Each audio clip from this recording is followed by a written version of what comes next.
मजा आहे ना. ऋषा,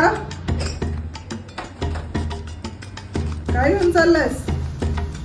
ते फराळ घेऊन चाललो होतो मित्रांसाठी. बाबा इकडं काय काय घेऊन चाललायस? अगं काही नाही, फराळच घेऊन चाललोय.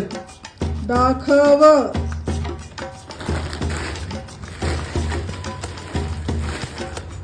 हे काय फक्त चकली? अगं ते चकलीच आवडते ना मित्रांना. आणि शेंगदाणा कशाला? ती शेंगदाण्याची पिशवी होती का? अरे चुकून मी शेंगदाण्याच्या पिशवीत चकली भरली वाटतं. सॉरी. खरं सांग, कुठं चाललायस? अगं मी खरंच फराळ द्यायला चाललोय.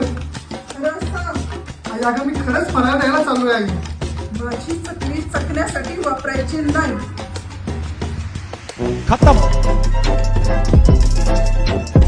Bye bye, tata, goodbye, गया.